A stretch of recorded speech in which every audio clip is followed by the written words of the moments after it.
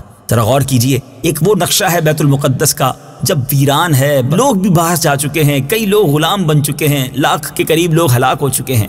ایک شہر تھا جس میں کوئی نہ تھا، اور اب 100 سال کے قریب عرصہ گزرا ہے اور شہر پھر سرسبز و شاداب ہے، پھر عمارتیں ہیں، پھر لوگ آباد ہیں۔ جب حضرت عزیر علیہ السلام کو 100 برس وفات کی حالت میں گزر گئے تو اللہ تعالیٰ نے آپ کو زندہ فرمایا۔ آپ نے دیکھا کہ آپ کا گدھا مر چکا ہے اور اس کی ہڈیاں بھی گل سڑ کر ادھر ادھر بکھری پڑی ہیں، مگر تھیلے میں جو پھل تھے اور مشک میں رکھا ہوا انگور کا جو شیرہ تھا، جو انگور کا جوس تھا، بالکل خراب نہ ہوا تھا۔ نہ تو پھلوں میں کوئی بو تھی، نہ تغیر تھا، نہ شیرے میں کوئی بدمزگی تھی۔ اللہ غنی، آپ نے یہ بھی دیکھا کہ آپ کی سر اور داڑھی کے بال بھی کالے تھے، یعنی آپ 40 برس کی عمر میں گویا آرام کرنے لیٹے تھے، آپ کو وفات دے دی گئی۔ 100 برس بعد جب آپ اٹھے تو آپ اب بھی گویا 40 برس کے ہی دکھتے تھے۔ آپ حیران ہو کر سوچ و بچار میں پڑے تھے کہ اللہ عز و جل نے آپ پر وحی بھیجی اور اللہ تعالیٰ نے آپ سے دریافت کیا کہ اے عزیر، آپ کتنے دنوں تک یہاں رہے؟ آپ نے خیال کر کے کہا کہ میں تو صبح کے وقت سویا تھا، اب عصر کا وقت ہو گیا ہے، اور جواب دیا کہ میں دن بھر یا دن سے کچھ کم وقت سوتا رہا۔ اللہ تعالیٰ نے فرمایا کہ اے عزیر، تم پورے 100 برس یہاں ٹھہرے، اب تم ہماری قدرت کا نظارہ کرنے کے لیے ذرا اپنے گدھے کو دیکھو، اس کی ہڈیاں گل سڑ کر بکھر چکی ہیں، اور اپنے کھانے پینے کی چیزوں پر نظر ڈالو کہ ان میں کوئی خرابی اور بگاڑ پیدا نہیں ہوا ہے۔ پھر ارشاد فرمایا کہ اے عزیر، اب تم دیکھو کہ کس طرح ہم ان ہڈیوں کو اٹھا کر ان پر گوشت پوست چڑھا کر اس گدھے کو پھر زندہ کرتے ہیں۔ پھر چنانچہ حضرت عزیر علیہ السلام نے اب جب اپنے گدھے کو دیکھا کہ اچانک بکھری ہوئی ہڈیوں میں حرکت پیدا ہوئی اور ایک دم ہڈیاں جمع ہو کر اپنے اپنے جوڑ سے مل کر گدھے کا ڈھانچہ بن گیا، پھر لمحہ بھر میں اس ڈھانچے پر گوشت پوست بھی چڑھ گیا اور گدھا زندہ ہو کر اپنی بولی بولنے لگا۔ یہ دیکھ کر حضرت عزیر علیہ السلام بلند آواز سے کہنے لگے، اعلم ان اللہ علی کل شیء قدیر۔ ترجمہ، میں خوب جانتا ہوں کہ اللہ ہر چیز پر قادر ہے۔ اس کے بعد حضرت عزیر علیہ السلام شہر کا دورہ فرماتے ہوئے اس جگہ پہنچ گئے جہاں 100 برس پہلے آپ کا اپنا مکان تھا۔ کسی نے آپ کو نہ پہچانا، نہ آپ نے کسی کو پہچانا۔ ہاں، البتہ یہ دیکھا کہ ایک بہت ہی بوڑھی اور اپاہج عورت مکان کے پاس بیٹھی ہے جس نے اپنے بچپن میں حضرت عزیر علیہ السلام کو دیکھا تھا۔ آپ نے اس سے پوچھا کہ کیا یہی عزیر کا مکان ہے؟ تو اس نے جواب دیا کہ جی ہاں۔ پھر بڑھیا نے کہا کہ عزیر کا کیا ذکر ہے، ان کو تو 100 برس ہو گئے ہیں کہ وہ بالکل ہی لاپتہ ہو گئے ہیں۔ اور یہ کہہ کر بڑھیا رونے لگی، اور آپ نے فرمایا کہ اے بڑھیا، میں ہی عزیر ہوں۔ تو بڑھیا نے کہا کہ سبحان اللہ، آپ کیسے عزیر ہو سکتے ہیں؟ آپ نے فرمایا کہ اے بڑھیا، مجھ کو اللہ تعالیٰ نے 100 برس تک مردہ رکھا، پھر مجھ کو زندہ فرمایا اور میں اپنے گھر آ گیا ہوں۔ تو بڑھیا نے کہا کہ حضرت عزیر علیہ السلام تو ایسے باکمال تھے کہ ان کی ہر دعا مقبول ہوتی تھی۔ اگر آپ واقعی حضرت عزیر علیہ السلام ہیں تو میرے لیے دعا کیجئے کہ میری آنکھوں میں روشنی آ جائے، میرا فالج اچھا ہو جائے۔ حضرت عزیر علیہ السلام نے اللہ کی بارگاہ میں دعا کی، بڑھیا کی آنکھیں بھی ٹھیک ہو گئیں اور اس کا فالج بھی ٹھیک ہو گیا۔ پھر اس نے غور سے آپ کو دیکھا تو پہچان لیا اور بول اٹھی کہ میں شہادت دیتی ہوں کہ آپ یقیناً حضرت عزیر علیہ السلام ہیں۔ پھر وہ بڑھیا آپ کو لے کر بنی اسرائیل کے محلے میں گئی۔ اتفاق سے وہ سب لوگ ایک مجلس میں جمع تھے۔ اب وہاں جا کر یہ بات سمجھانا بڑا مشکل تھا کہ ایک 40 سال کا شخص جو ہے وہ دعویٰ کر رہا ہے کہ میں حضرت عزیر علیہ السلام ہوں، اور کیونکہ آپ اگر اس حساب سے دیکھیں تو حضرت عزیر علیہ السلام کی عمر اس وقت 140 برس ہونی چاہیے تھی۔ بہرحال اسی مجلس میں آپ کا لڑکا بھی موجود تھا جو 118 برس کا ہو چکا تھا، اور آپ کے چند پوتے بھی تھے جو سب بوڑھے ہو چکے تھے۔ بڑھیا نے مجلس میں شہادت دی اور اعلان کیا کہ اے لوگوں، بلا شبہ یہ حضرت عزیر علیہ السلام ہیں۔ مگر کسی نے بڑھیا کی بات کو نہ مانا۔ اتنے میں ان کے لڑکے نے کہا کہ میرے باپ کے دونوں کندھوں کے درمیان ایک کالے رنگ کا مسا تھا جو چاند کی شکل کا تھا۔ چنانچہ آپ نے اپنا کرتا اتار کر دکھایا تو وہ مسا بھی موجود تھا۔ پھر لوگوں نے کہا کہ حضرت عزیر علیہ السلام کو تو تورات زبانی یاد تھی، اگر آپ کو زبانی تورات یاد ہے تو پڑھ کر سنائیے۔ آپ نے بغیر کسی جھجک کے تورات شریف سنا دی۔ لوگوں میں سے تو کسی کو یاد نہیں تھی، اور بخت نصر بادشاہ نے بیت المقدس کو تباہ کرتے وقت 40,000 تورات کے عالموں کو چن چن کر قتل کر دیا تھا، اور تورات کی کوئی جلد بھی زمین پر باقی نہ چھوڑی تھی۔ اب یہ سوال پیدا ہوا کہ حضرت عزیر علیہ السلام نے تورات صحیح پڑھی ہے یا غلط؟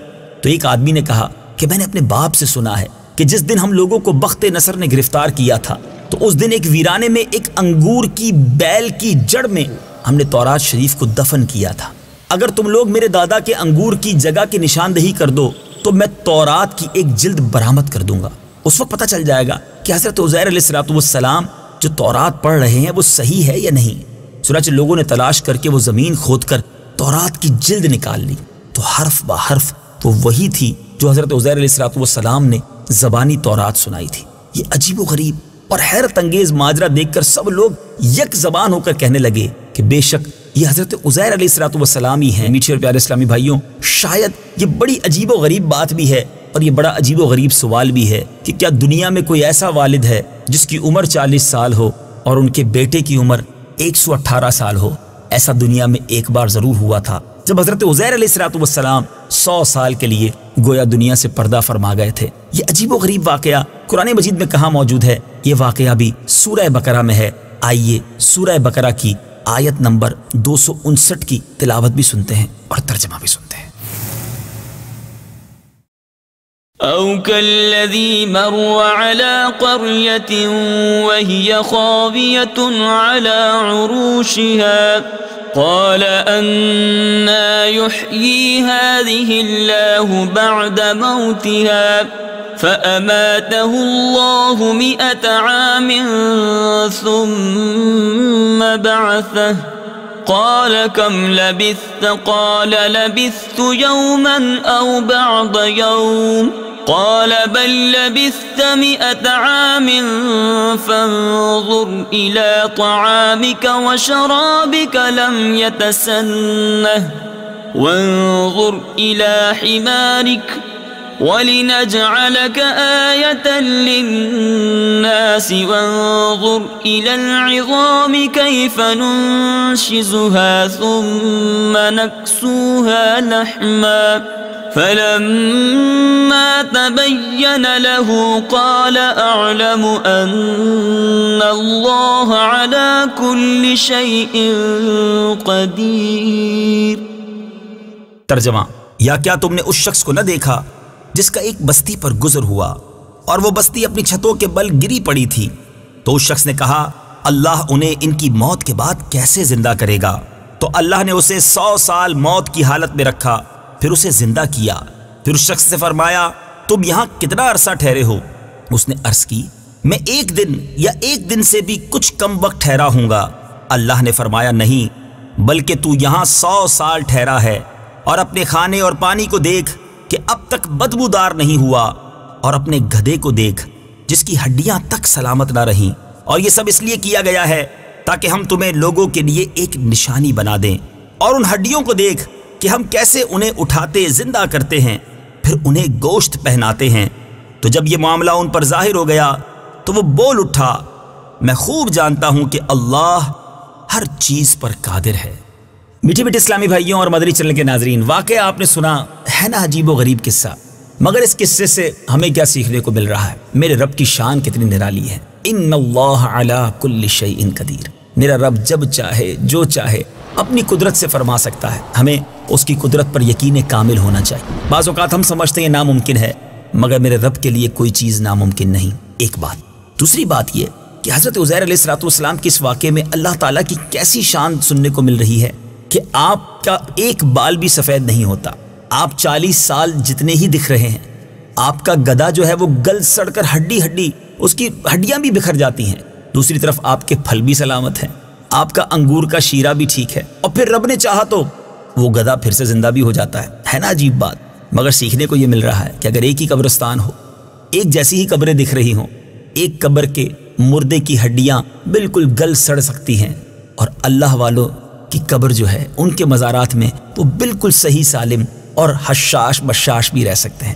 رب کی رضا جس میں ہے، اللہ جسے چاہے اسے اپنی حفظ و امان میں رکھے۔ جبھی تو شاعر لکھتا ہے، جبھی میلی نہیں ہوتی دہن میلا نہیں ہوتا، غلامان محمد کا کفن میلا نہیں ہوتا۔ اور دوسری بات جو سیکھنے کو مل رہی ہے کہ حضرت عزیر علیہ الصلوۃ والسلام کا بیت المقدس یعنی اس شہر کی ویرانی بربادی دیکھ کر جس طرح آپ کا دل بھر آیا، جس طرح آپ نے اللہ عز و جل کی بارگاہ میں التجائیں پیش کی، اس سے پتہ چلا کہ اپنے وطن سے، اپنے شہر سے محبت کرنا یہ اللہ والوں کا طریقہ ہے۔ ہمیں بھی اپنے وطن سے اور بالخصوص وطن عزیز پاکستان میں رہنے والوں کو اسلامی جمہوریہ پاکستان سے خاص محبت اور الفت ہونی چاہیے۔ اللہ تعالیٰ ہمارے وطن عزیز کی حفاظت فرمائے، ہمارے حرمین طیبین کی حفاظت فرمائے، بیت المقدس ایک بار پھر مسلمانوں کو عطا فرمائے۔ مدنی چینل دیکھتے رہیے، انشاءاللہ عز و جل اگلے سلسلے میں ایک اور مبارک قصہ لے کر حاضر ہوں گے۔ صلو علی الحبیب صلی اللہ تعالی علی محمد صلی اللہ علیہ وسلم۔ قرآن ہے میرا رہنما، قرآن شفا ہے